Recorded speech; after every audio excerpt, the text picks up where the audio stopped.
¿Cuántos quieren escuchar la palabra del Señor? Amén. Amén.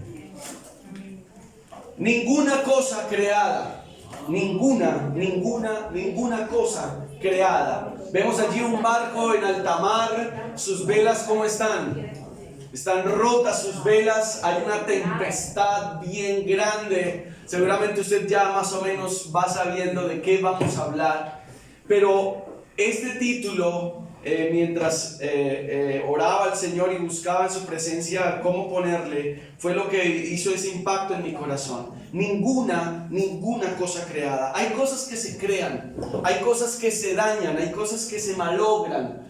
Dios ha creado cosas para la bendición de sus hijos. El hombre ha querido desdibujar lo que Dios ha hecho. Ha querido entramar cosas, cambiar cosas, pervertir cosas. Dios siempre creó todas las cosas buenas, dice la palabra en Génesis, que Él todo lo creó bueno en gran manera. Pero por causa de la decisión del hombre, de la decisión de pecar, de la decisión de ir en desobediencia, lo malogró, lo dañó, lo pervirtió. ¿Sí? Y por supuesto que cuando el hombre pervierte las cosas, le da vuelta al orden que Dios ha establecido, entonces el enemigo aprovecha ese tipo de cosas y viene a traer cualquier cantidad de cosas más para decirnos, para confundirnos, para distraernos.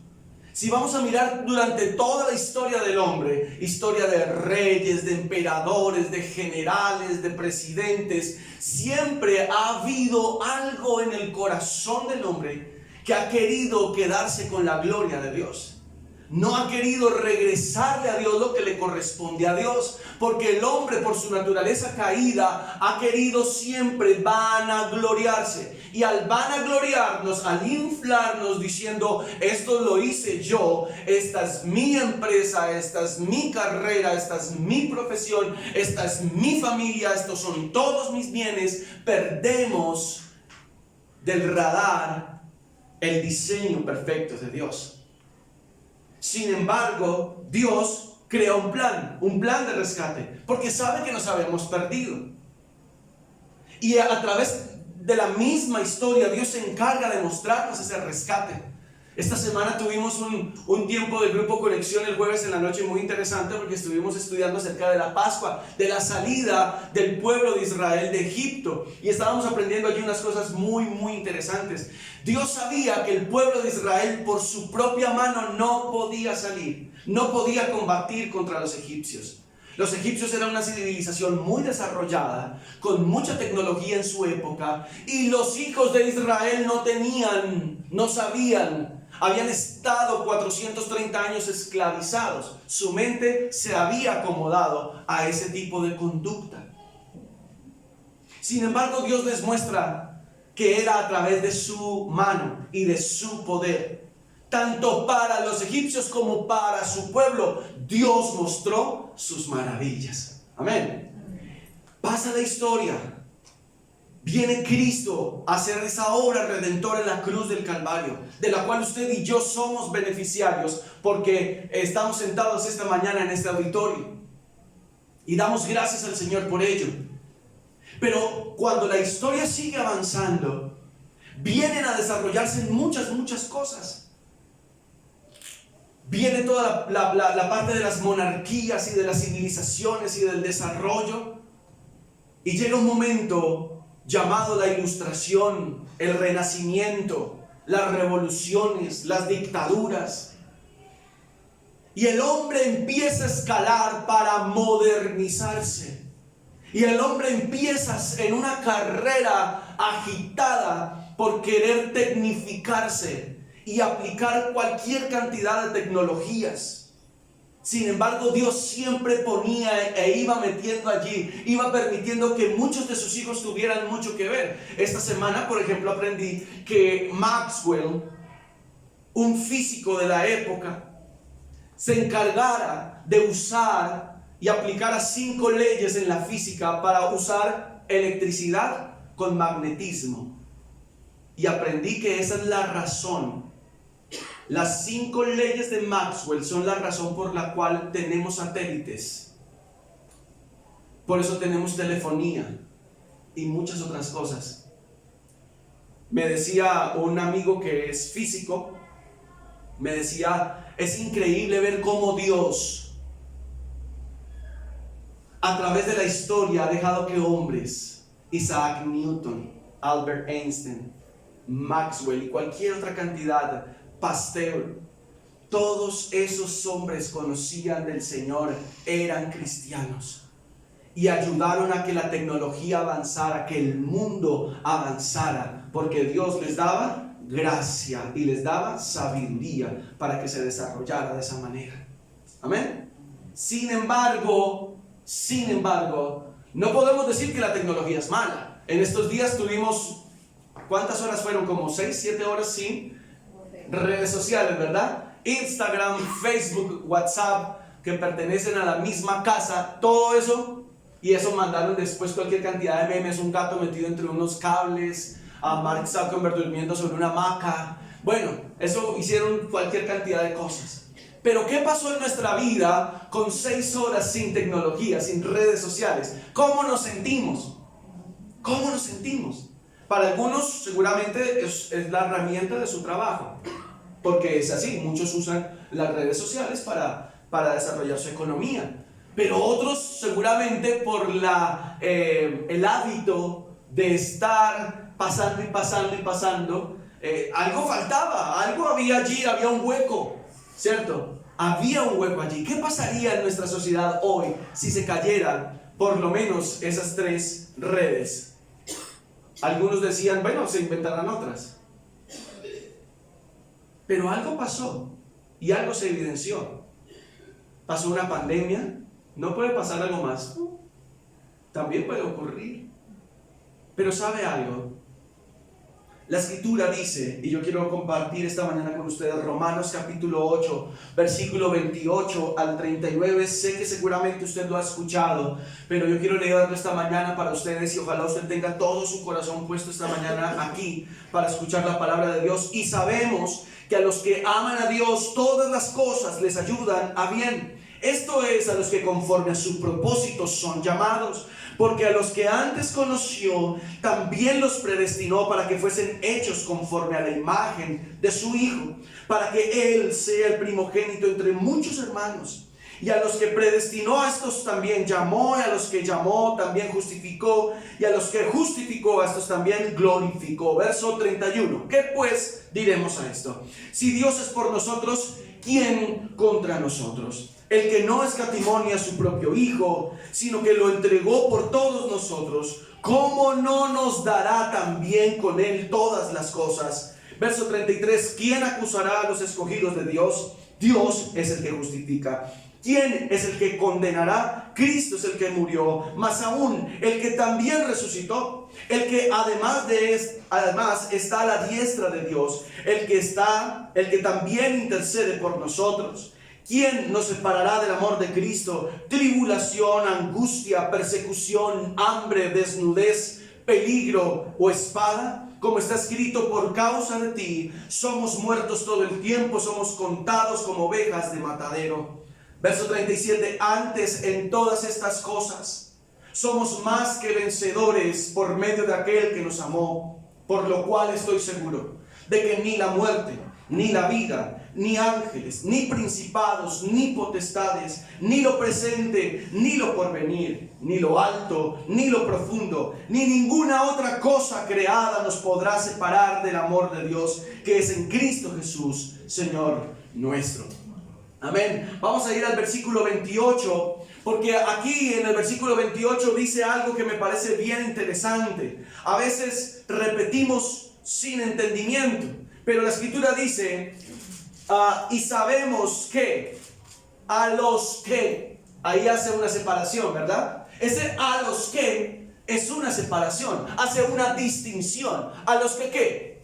A los que amamos a Dios. ¿Cuántos aman a Dios? Todos podemos decir que amamos a Dios, ¿verdad? Muchas personas que aún no han recibido a Cristo en su corazón pueden afirmar que aman a Dios. Pero ¿quién es uno que ama a Dios?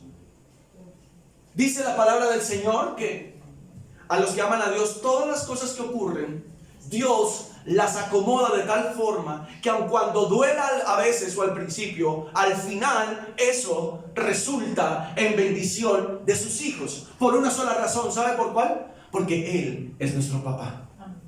Pero preguntémonos, ¿quién es uno que ama a Dios? Y para eso, para los que están tomando nota, deberíamos abrir Salmo capítulo 1, versículo 1. Bienaventurado, no está en pantalla, yo lo voy a leer acá. Bienaventurado el varón que no anduvo en consejo de malos, ni estuvo en camino de pecadores, ni en silla de escarnecedores se ha sentado, sino que en la ley de Jehová está su delicia, y en su ley medita de día y de noche. Verso 3, espectacular.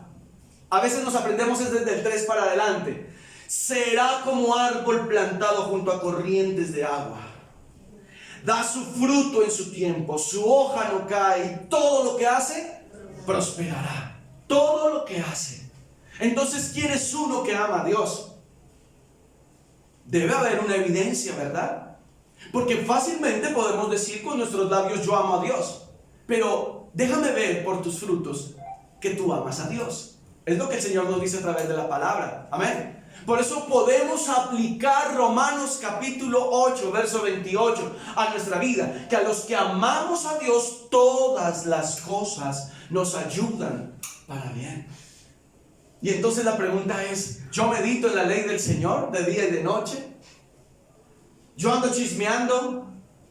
¿Ando sentado a la puerta mirando, esperando que llegue el vecino borracho para juzgarlo? ¿A la vecina que no se viste como muy bien para juzgarla, para señalar los hijos de la vecina? Eso se está ahí en silla de escarnecedores.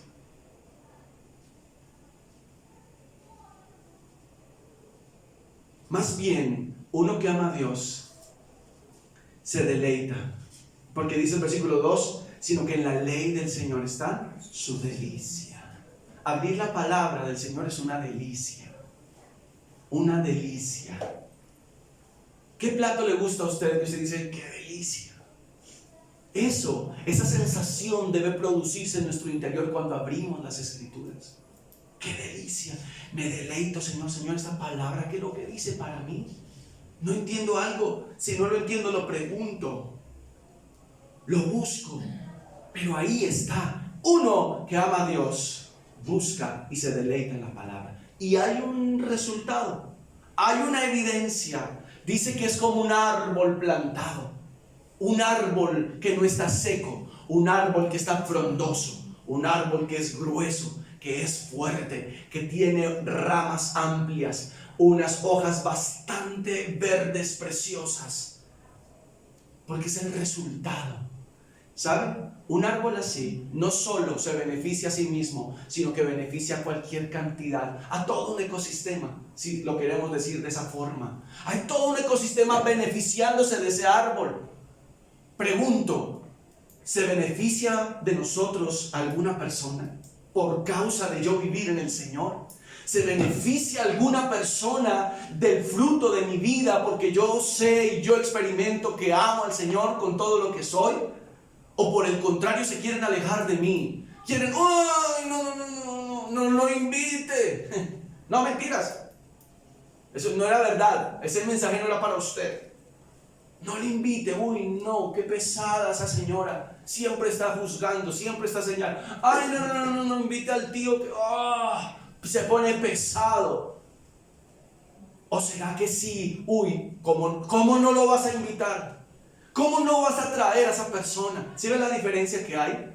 Entonces, cuando yo entiendo eso, puedo pasar por Romanos capítulo 8 y decir, Señor, a los que aman a Dios todas las cosas le ayudan para bien. Porque uno que ama a Dios, que sabemos ya que medita la palabra de Dios, va a entender lo que está ocurriendo a su alrededor. Y no va a empezar a gritar despavoridamente, sino que va a decir, Señor, tú tienes el control. Amén. ¿Sí ve la diferencia que hay? Eso es lo que ocurre. Y vamos a entrar a un versículo que seguramente ha causado en muchos púlpitos y en muchas congregaciones algunas cosas. Porque dice, porque los que antes conoció, versículo 29, A los que antes conoció también los predestinó para que fuesen hechos conforme ¿a qué cosa? A la imagen de su Hijo, para que Él sea el primogénito entre muchos hermanos. Y a los que predestinó, llamó, a los que llamó, justificó, y a los que justificó, glorificó. Pero entonces vamos al punto. Predestinación. Predestinación. Viene de una palabra griega que significa proorrizo, con Z, O, proorrizo, que significa determinar con anterioridad, con anticipadamente, determinar anticipadamente, decidir con antelación. ¿Cómo así? Pues que sencillamente, hay otros textos que ya le voy a dictar yo aquí, pero lo que hace el Señor en su soberanía es elegir anticipadamente. ¿Cómo así? Claro, Dios es soberano, amén. Ese es uno de sus atributos. Dios todo lo sabe. O sea que es omnisciente, otro de sus atributos. Dios es Rey eterno. Esa es otra de sus cualidades. ¿Quién, dice la palabra en Job, quién puede enseñar la mente del Señor? ¿Usted? ¿Yo? No, no podemos hacerlo. No podemos hacerlo. Pero dice que el Señor predestinó. Efesios dice que Él separó. ¿Cómo así que separar? Se parece un poco con cuando por la noche dejamos los frijoles en la olla. Entonces echamos los frijoles. ¿Y qué empezamos a hacer? Empezamos a buscar los que están como malos para sacarlos, porque queremos algo bueno. Entonces Dios nos predestinó. Él con anterioridad eligió a algunos para que fuesen salvos. ¿Cómo así? ¿Y por qué esa razón? Yo quiero que miremos Mateo capítulo 24, versículo 22. Ojalá usted esté ahí bien conectadito. Mateo capítulo 24, versículo 22. Dice: y si aquellos días no fuesen acortados, nadie sería salvo, mas por causa de los escogidos, aquellos días serán acortados. Vamos a buscar otro texto. Colosenses 3:12. Colosenses 3:12 dice: vístanse pues como escogidos de Dios. O sea que el término escoger sí es una capacidad que Dios tiene. Dios escoge. Segunda de Timoteo, capítulo 2, versículo 10. Dice la escritura: por tanto, todo lo soporto por amor a los escogidos. En los diferentes textos que estoy leyendo, el término escogido aparece varias veces. O sea que Dios sí separa para Él. Usted ha sido separado para el Señor. Pero hay que tener en cuenta algo, y yo lo voy a contar con una ilustración. ¿Recuerda usted cuando dice la parábola que el Señor un día se fue de muy temprano y comenzó a llamar a unos jóvenes a trabajar? Les dijo: vengan, les voy a pagar un denario, un salario de un día pues. Ok, ellos fueron, ¿verdad? Luego dice que a mediodía también encontró a algunos en las plazas desocupados y le dijo: oiga, vengan a trabajar que les voy a pagar. Y a los últimos, las 3 últimas horas del día también los llamó. Y cuando comenzó a pagar ¿por quiénes? Por los últimos que llamó. ¿Recuerda? ¿Y cuánto les pagó? Les pagó el jornal completo. ¿Qué pensaron los de la mañana? Dijeron: si a estos les pagó completo el día, a nosotros nos va seguramente por lo menos el doble. ¿Y qué ocurrió? Tanto a los últimos como a los de la mitad, como a los primeros les pagó lo mismo. Y el Señor les dijo y los reprendió. ¿Por qué se enojan? ¿No es mío el dinero?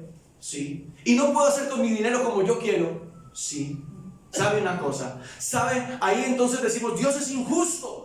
Porque ¿por qué Dios escoge a algunos sí y a otros no? Yo hago una pregunta. ¿La justicia para usted y para mí qué es? Es una sola. Que es que por causa de nuestros pecados nosotros debíamos morir. Pero Dios en su infinito amor hizo una cosa que usted y yo no podíamos hacer. Y era ir a la cruz del Calvario para morir por nosotros. Hay 20 personas. Escojo a 5. A esos 5 les digo: voy a darte una bendición. Los otros 15 se quedan viendo y dicen: no es justo. ¿De verdad? ¿Están juzgando ellos de forma correcta? Pregunto. ¿Están juzgando de forma correcta? ¿Por qué? Porque el dinero es mío y porque yo tuve la gracia de darte. ¿El regalo de quién depende? ¿De quién lo da o de quién lo recibe? De quien lo da. Si yo decido comprar un apartamento y llamar a mi hermano Gildardo que no vino hoy y decirle, hermano, venga que yo quiero invitarle a hacer algo, y le entrego esas llaves, el hermano Gildardo me va a decir, yo no quería uno de 5 alcobas. ¿Perdón? ¿Sí? ¿Pasa eso? No. El regalo depende de quien lo da. ¿Sabe quién nos dio la salvación? El Señor, que es soberano. Entonces usted podrá decir, y entonces el libre albedrío queda cancelado. De ninguna manera. ¿Qué dice Juan 3:16? De tal manera amó Dios al mundo, que dio a su Hijo. ¿Para que qué? Todo aquel. O sea que hay un juego doble aquí. Y eso lo tenemos que tener bien claro, iglesia. Número 1, Dios escoge a algunos. Pero número 2, Dios no rechaza jamás al que se acerca a Él. Amén. Eso está claro. Debe estar claro en nuestro corazón. O sea que Dios trae salvación de 2 formas. Si lo queremos ver de ese modo. Por supuesto, el mismo camino que es Cristo. Pero Él escoge a unos y otros, ¿qué? Dicen, yo quiero eso, yo necesito eso. Se predicó la palabra, se esparció la semilla, habían 4 terrenos. Esta semana estudiando Éxodo nos dimos cuenta que dice el Señor, y si algún extranjero desea celebrar con ustedes, no se lo impidan, que se circuncide y entre. ¿Vio? Dios eligió un pueblo a través de un hombre llamado Abraham. Abraham vivía en Ur de los Caldeos, casi que en Kuwait, si lo queremos ver geográficamente. De allá lo toma y lo saca. Dios no toma a Abraham del pueblo de Israel, lo que conocemos como Israel hoy en día. No, Abraham era un hombre caldeo, si queremos ir al nombre de la civilización entonces. Dios lo eligió porque Dios se le pegó la gana de elegir a Abraham. Entonces ahí tiene sentido cuando vemos que no es del que quiere ni del que corre, sino de Dios que tiene misericordia. Amén. Hay un milagro también que el Señor crea allí en los evangelios. Y había una mujer sirofenicia y él le dice, por favor, mi hija está enferma, por favor, sánala. Y el Señor le responde unas palabras muy fuertes. Le dice, la comida de los hijos no se le tira a los perros. Eso no es fuerte. Oiga, qué grosero este Señor. Pero le respondió así. Y ella le responde con una mejor todavía. Dice, sí, Señor, es verdad. Pero de lo que cae de la mesa, de las moronas que caen, aún los perros comen. Gol. Y el Señor le dijo, increíble tu fe, mujer. ¿Sí ven? ¿Para quién era la salvación en principio? Para los judíos. Pero el Señor dijo, ahora lo voy a extender. ¿Cuántos dan gloria al Señor por eso? ¿Queda claro el tema de la predestinación? ¿Sí ven? O sea, Dios sí ha predestinado, pero Dios tampoco rechaza a todo aquel que quiera acercarse para recibirlo como Dios y como Salvador suyo. Eso debe quedar claro aquí. Se objeta entonces lo injusto, se habla del albedrío. Y el versículo 31 al 36, hay una pregunta ya. En el versículo 31, ¿qué pues diremos a esto? ¿Qué vamos a decir? Si Dios está por nosotros, ¿quién? ¿Quién? ¿Cómo se llama la enseñanza esta mañana? Ninguna cosa creada. A veces creemos tener todo sistemáticamente organizado. Y los que a veces más sufren con esto son aquellas personas que son muy, muy rígidas, muy estructuradas. Porque si se sale algo de control, inmediatamente, ¿cierto? Como que, se me descuadró algo aquí. No puede ser. Pero miren la pregunta que el Señor hace. ¿Qué pues diremos a esto? Si Dios es por nosotros, ¿quién contra nosotros? ¿Quién? ¿quién se puede levantar contra nosotros? ¿Quién se puede levantar contra la iglesia? ¿Sabe usted que a través de la historia, la Biblia y la iglesia han sido atacadas? Dice la escritura, desde los tiempos de Juan el Bautista hasta ahora, el reino de los cielos sufre violencia y los violentos lo quieren arrebatar, lo quieren desarmar. Se ha enseñado mal ese texto también, porque se ha dicho, yo soy un violento y yo voy a arrebatar el reino de los cielos. Excúseme, de eso no es lo que está hablando la escritura. Lo que la escritura está diciendo es que la iglesia está siendo atacada, la iglesia está siendo perseguida. ¿Usted sabe cómo muere Juan el Bautista? Sin cabeza, descabezado muere Juan. Y si usted se va a poner a estudiar la historia de todos los apóstoles, la forma en la que murieron fue muy violenta, muy violenta. Y los violentos quieren arrebatar la iglesia. Hay hombres y hay mujeres que desde adentro empiezan a tener una rabia por la iglesia. Han querido opacar la iglesia por los siglos. Han querido perseguirla. Pero hoy, después de tanto tiempo, seguimos en pie. Las escrituras las han querido quitar. Las han querido evitar. Hay países donde no se puede entrar con una Biblia. En China es un país que usted no puede llevar una Biblia entre su equipaje.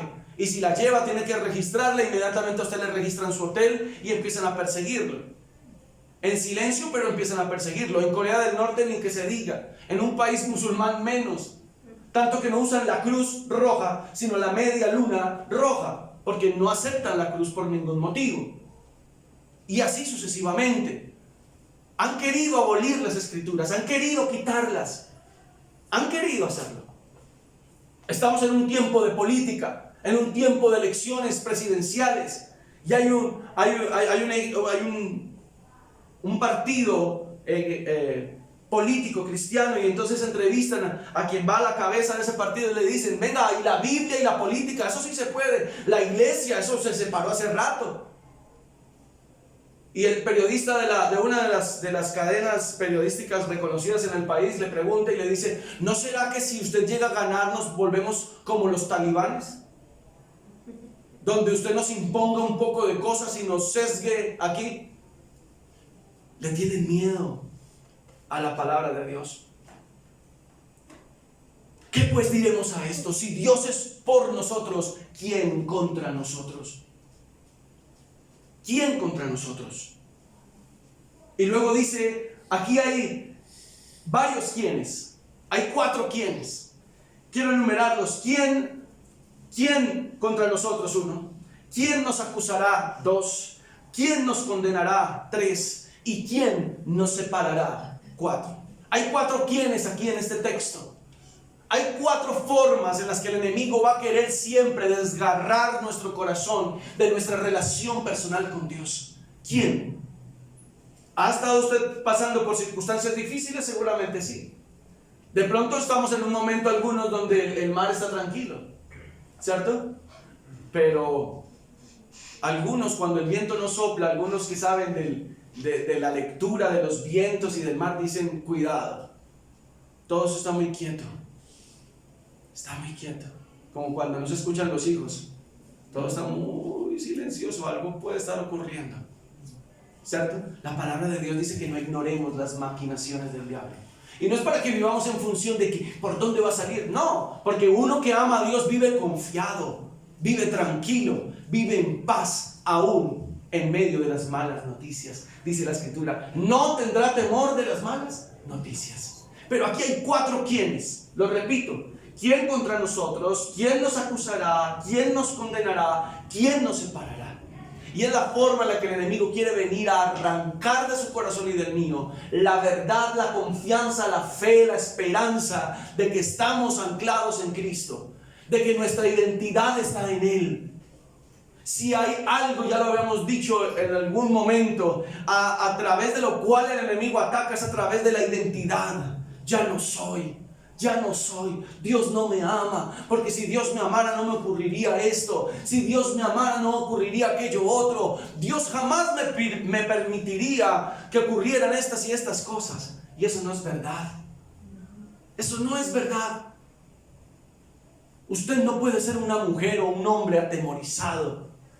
Debemos ser hombres y mujeres completamente convencidos de lo que Dios hizo por nosotros en la cruz. Porque dice la Escritura, ¿cómo no nos dará también con Él todas las cosas?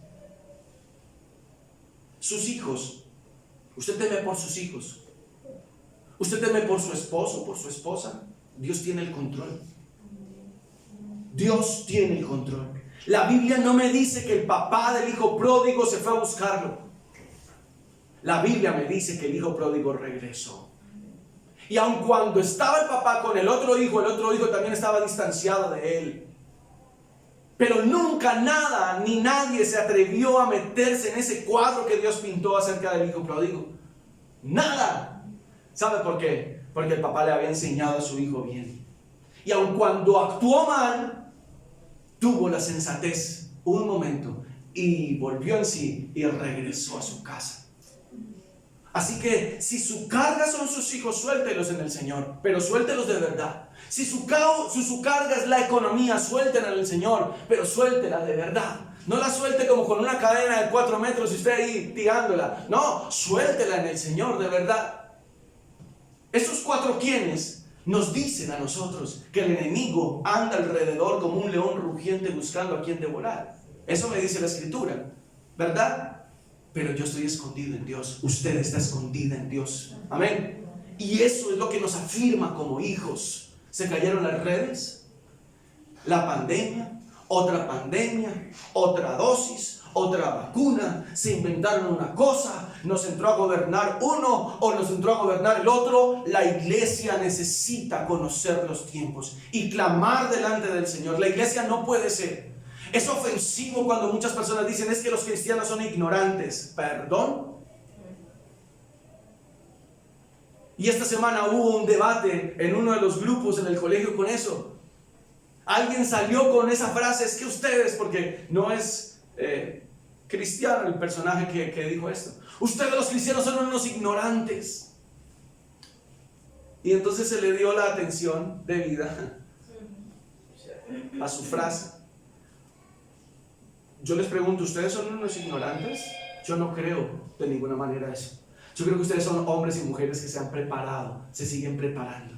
Son hombres y mujeres entendidos, sobre todo en lo que la palabra de Dios dice. Pero Dios les ha dado a ustedes capacidades. Aquí tenemos profesionales, personas con posgrados, personas que dirigen empresas, personas que aun cuando no dirijan empresas son personas sabias, son personas inteligentes. El diablo siempre ha querido decir que nosotros no sabemos nada. El diablo siempre ha querido venir a acusarnos y a engañarnos. ¿Usted quién es? Usted no sabe nada, usted no puede nada, a usted nunca lo van a contratar, a usted nunca le van a dar eso, a usted nunca lo van a llamar, a usted nunca le van a permitir subir. Yo no se lo voy a permitir, podría estar diciendo el diablo eso. Pero ¿qué dice el Señor? ¿Quién contra nosotros? ¿Quién contra nosotros?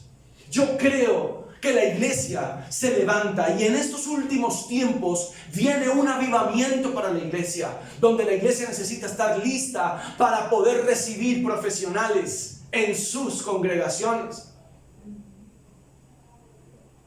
Cuando yo quise estudiar, una persona con la que yo trabajaba en esa época me dijo, ¿para qué va a estudiar? Usted no necesita estudiar. Porque tenía ese concepto de que el cristiano no tiene que estudiar, de que el cristiano no tiene que prepararse. Perdón, ¿usted sabe quién era Pablo?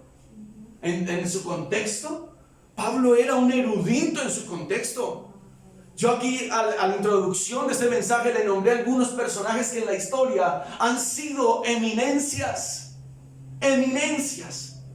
Ahí tengo un compañero que terminó su maestría en física y está mirando cómo empezar a hacer un doctorado. Y digo, wow,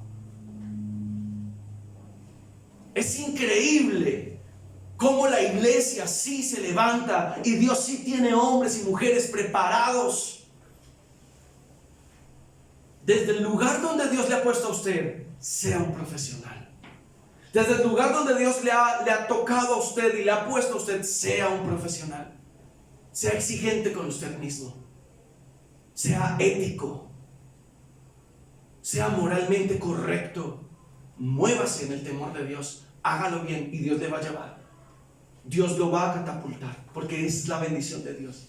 Porque a los que amamos a Dios, todas las cosas nos ayudan para bien. Y cierra el texto diciendo, versículo 37, antes en todas estas cosas somos más que vencedores. Y ese más que vencedores es que Dios nos da un título que usted y yo no merecíamos. ¿Cuánto esfuerzo hicimos? ¿Cuánto esfuerzo hicimos? Hay una falsa doctrina, y lo tengo que decir aquí. Hay una falsa doctrina que dice, una mujer enseñando con tablero en mano y todo, marcador allí, y dice, el 60% de la salvación la puso Dios. Usted tiene que poner el 40% con sus diezmos, sus ofrendas. O sea que a Dios le quedó faltando. Perdón. El sacrificio de Cristo lo estamos rebajando, lo estamos diluyendo. No, usted y yo somos salvos por una sola razón, porque Cristo murió en la cruz del Calvario, resucitó, venció la muerte. Usted y yo lo hemos aceptado en nuestro corazón, punto. El resto se llama obediencia de vivir una vida en Cristo, que es completamente diferente. Pero Dios nos ha hecho salvos solamente por Él, solamente por su gracia, solamente por su amor. Y hay que tener mucho cuidado con lo que escuchamos, con lo que dice la palabra, con lo que creemos. ¿A quién le estamos creyendo? Somos más que vencedores. Somos más que vencedores. Dios le ha dado a usted un título y a mí un título de hijos de Dios. Hijos de Dios. Hijos, yo soy hijo. Yo soy hijo. Ayer tuve en la tarde, al mediodía, una conversación con mis papás y nos reímos mucho. Porque ellos salen con muchas cosas que nos acordamos de la infancia, y entonces ellos me tiran y yo les devuelvo y nos reíamos ahí un rato.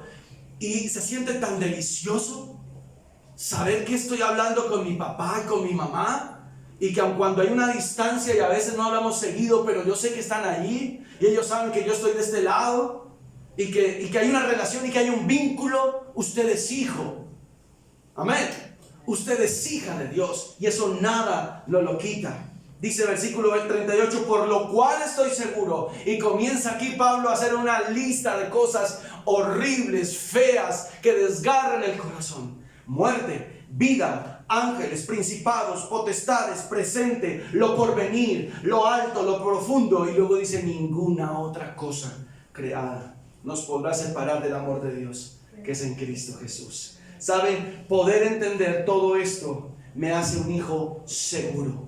Estoy seguro de que nada me podrá separar, distanciar, robar o alejar del amor de Dios. Amén. ¿Qué tal si usted se pone sobre sus pies esta mañana y le damos gracias al Señor por su palabra? Porque somos hijos. Porque somos hijos. Nada nos podrá separar. Nada nos podrá separar. Usted puede esta mañana respirar profundo desde su corazón y decir, Señor, gracias. Aun cuando el barco tenga las velas rotas, yo sé que tú me vas a llevar a la orilla. Me vas a llevar al puerto, Señor, que tú te has propuesto llevarme. Aun cuando los mástiles estén rotos o a punto de romperse, tú me llevarás a buen fin. Cierre sus ojitos esta mañana y dígale, Señor, yo sé que tú me llevarás a buen fin. Tú llevarás a buen fin a mi esposo. Tú llevarás a buen fin a mi esposa. Tú llevarás a buen fin a nuestros hijos, Señor, a nuestros padres. No lo veo ahora con mis ojos físicos, pero yo lo creo por la fe. Yo creo, Señor, porque tu palabra no miente. Tú nos llevas más allá. Nada puede, Señor, igualarse. Nada, Señor, nos puede quitar la bendición de ser tus hijos.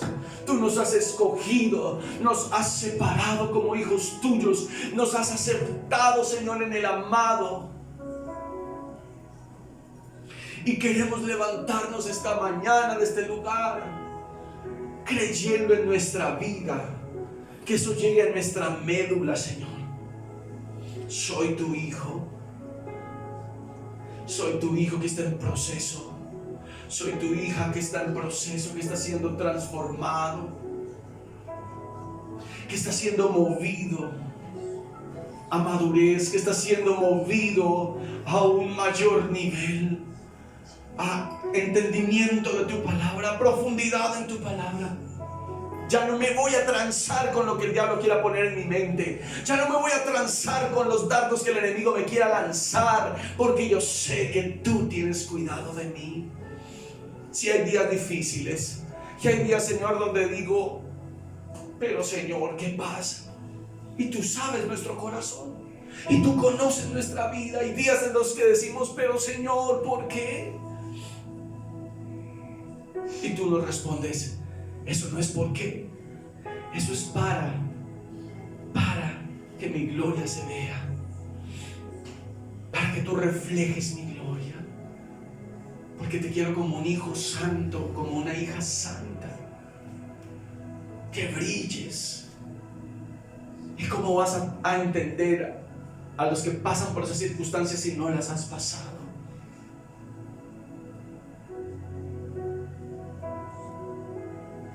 La palabra del Señor dice, Pedro, Satanás te ha pedido para zarandearte, pero una vez vuelto confirma la fe de tus hermanos.